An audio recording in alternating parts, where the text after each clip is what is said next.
So what I want to say is that activization of history in politics. So it's a broad topic. We've discussed it with my friend professor, and he has a strong opinion about it. But he's a like British citizen. Professor Dima. Yeah, Professor Dima, Russian guy. Not demon, Dima. Yeah. So and like Boris Johnson just like had a tweet recently that says don't use history, like Churchill is in the past, don't touch him, like. And as we all saw that, like, he was a racist, like, in the statues being said. And what I want to say is that what's primarily the UK and I guess all the West Bloc been doing to other countries, and like, putting this dispute regarding this, some like, oh yeah, it's history reason or something. Now it's happening in the West. Totally. Because people are not in the. So speaking from the UK side, that apologies were being put into museums. They've been like really pretty frankly expressing, oh, we're so sorry for slavery, for trade, opium war, etc. But actually in the on the streets, there was no such thing, But now this event, following the brutal death of George Floyd, and now we all got this protest arise, And what I personally think that all of these people, speaking from the UK side, and I guess America is the same, they gotta go to libraries, they're gonna find some books, they're gonna read and understand shit, and then gonna, flow in the street. So right now, what we're facing is just unprecedented, like how I can even describe that.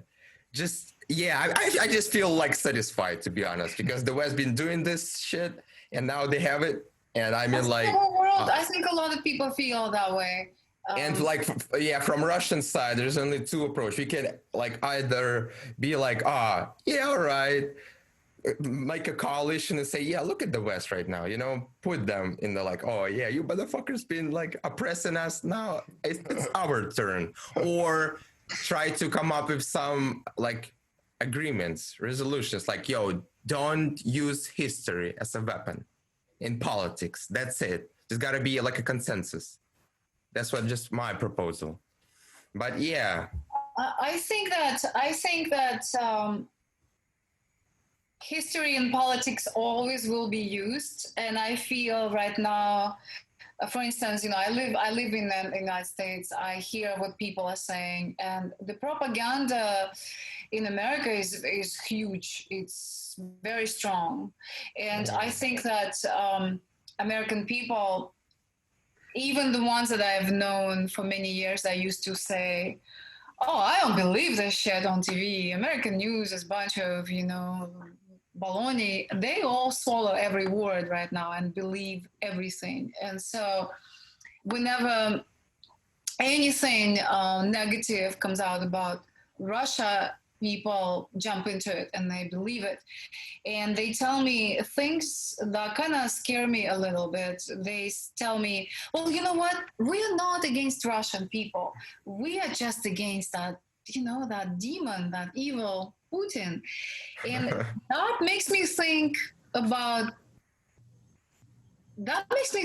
Germany when German people before the Hitler's army attacked the Soviet Union, German people really believed that they are marching towards the Soviet Union to free Soviet people from communism and from horrible Stalin. They really believed that.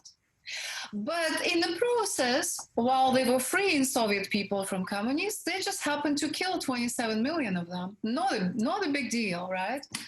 So, and I always tell people, like, you know what, history, knowing history, looking back at history is important, because then you can see mistakes you are making by trusting whatever propaganda you're trusting. And to me, this new war on Russia is not war on Putin. I don't believe that for 1 second. I believe it's precisely war on Russia and the Russian people. And that is why a lot of times I take it personally as well, because it's hard for me not to, because I grew up in Russia, you know. Doesn't make any sense what I was just saying. Yeah, absolutely. Absolutely. So I feel sometimes saddened by this, because I live here and I have a lot of friends here, and I've been playing music here for many years, and this new Cold War, revived Cold War, is not cool. It's not cool, man. That's why we're here to break it down, you know, to tear down. I promised to myself I'm not going to talk about that. Yeah, but it's hard to resist, you know. I understand. You know, good conversation is hard to restrict, you know, in an open discussion. Right. But that's what we stand for here. You know, we're here to not let, you know, I mean, they'll probably come for us. The cancel squad will want to come for us at some point. It's going to happen, but we're going to hold on strong and let people say what they want to say and defend their points. Yeah. Yeah. So interesting. Actually, you know, you're seeing me like here, like, hey guys, I'm going. Knock on wood. I hope.